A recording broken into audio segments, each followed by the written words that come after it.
நம்ம சேனல் தொடர்ந்தாப்புல நீங்கள் வீடியோக்களை பார்க்க நினச்சிங்கன்னா இதுவரை நம்ம சேனலை சப்ஸ்கிரைப் பண்ணுங்க. சப்ஸ்கிரைப் பண்ணுங்கள். கீழே பெல் சிம்பல் இருக்கும், அதையும் கிளிக் பண்ணுங்க. சரி, வாங்க நம்ம வீடியோக்குள்ளே போகலாம். வணக்கம் நண்பர்களே. உதவி கேட்டு காவல் நிலையத்திற்கு வந்த நாய்.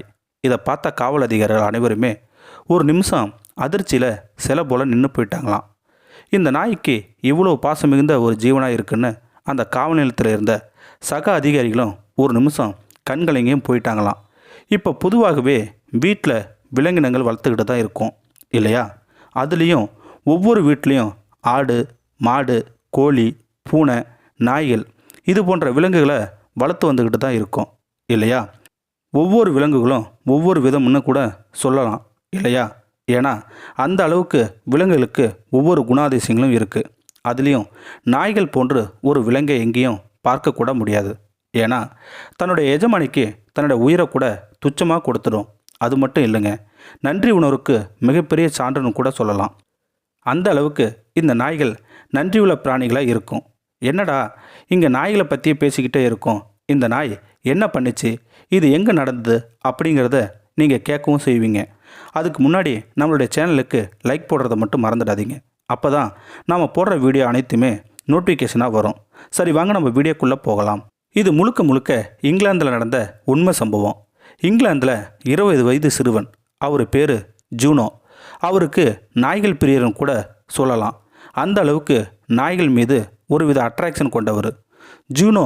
அவர் வீட்டில் ஒரு நாய் வளர்த்துக்கிட்டு வந்தார். அந்த நாய் பேர் ரோசி. அது பார்டர் கோழி வகையில் சார்ந்த நாயின்னு கூட சொல்லலாம். ஏன்னா அந்த அளவுக்கு அந்த நாய் இருக்கும். அந்த நாய் பாசம் மிகுந்த நாயின்னு கூட சொல்லலாம். ஏன்னா ஜூனோ விட்டு ஒரு நிமிஷம் கூட பிரியவே பிரியாதான். அந்த அளவுக்கு அந்த நாய் பாசமுள்ள நாய். எப்பயுமே ஜூனோ எங்கே போனாலும் ரோசியை கூட அழைச்சிக்கிட்டு போகாமல் இருக்கவே மாட்டார். அந்த அளவுக்கு ஜூனோவும் அப்படி தான் இருப்பார். சாப்பிட போனாலும் சரி, வாக்கிங் போனாலும் சரி, சினிமாவுக்கு போனாலும் சரி, நண்பர்களுடன் பிக்னிக் போனாலும் சரி, ரோசி இல்லாமல் போகவே மாட்டார். அந்த அளவுக்கு கூட பிறந்த சகோதரனாக இருப்பாங்க 2 பேருமே. ஒரு நாள் ஜூனோ டிபார்ட்மெண்ட் ஸ்டோருக்கு பொருட்கள் வாங்குவதாக சாலையில் நடந்து போய்கிட்டு இருக்காரு. பின்னாடியே இந்த ரோசி நடந்து போகுது. அந்த வழியில் சாலையில் நாய்கள் விளையாடுவதை பார்க்குது அந்த ரோசி.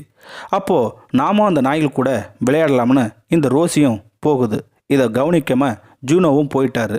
கொஞ்சம் நேரம் கழித்து டிபார்ட்மெண்ட் ஸ்டோருக்கு போனதுமே ஜூனோவுக்கு பிடித்த விளையாட்டு பொருட்களை வாங்கலாம்னு திரும்பி பார்க்குறாரு.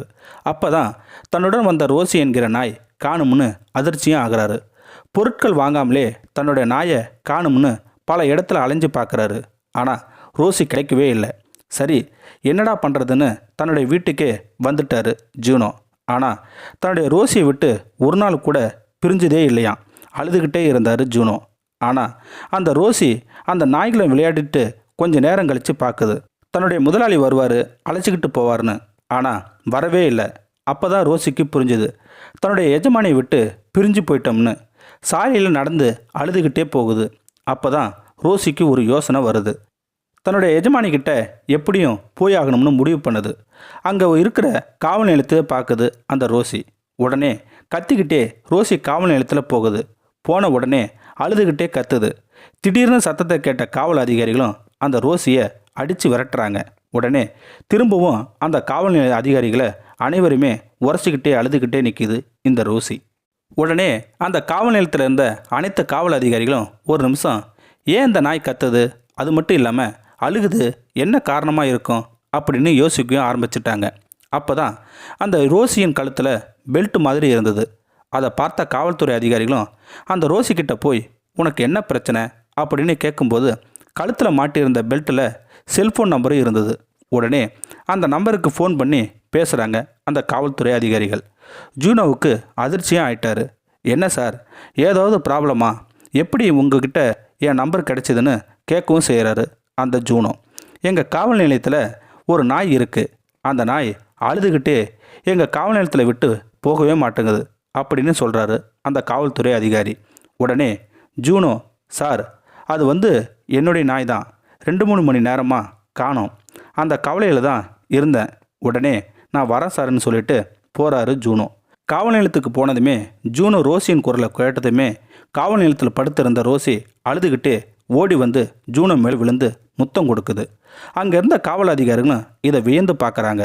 ஒரு மனிதனுக்கிட்ட கூட இந்த மாதிரி அன்பு இருக்கவே இருக்காது. ஒரு நாய்க்கிட்ட இருக்கேன்னு எல்லோருமே ஆனந்த கண்ணீரே விட்டாங்க. அது மட்டும் இல்லாமல் அந்த நாய்க்கு இவ்வளோ நன்றியுள்ள ஜீவனாக இருக்குன்னு வாழ்த்துக்களும் சொன்னாங்க. நீங்களும் வாழ்த்துக்கள் சொல்லணும்னு நீங்கள் நினச்சிங்கன்னா கீழே இருக்கிற கமெண்ட் செக்ஷன்லாம் சொல்லுங்கள். அது மட்டும் இல்லாமல் நம்மளுடைய சேனலை சப்ஸ்கிரைப் பண்ணாதங்க, சப்ஸ்கிரைப் பண்ணுங்கள். கீழே பெல் சிம்பல் இருக்கும், அதையும் கிளிக் பண்ணுங்கள். தேங்க்யூ ஃபார் வாட்சிங்.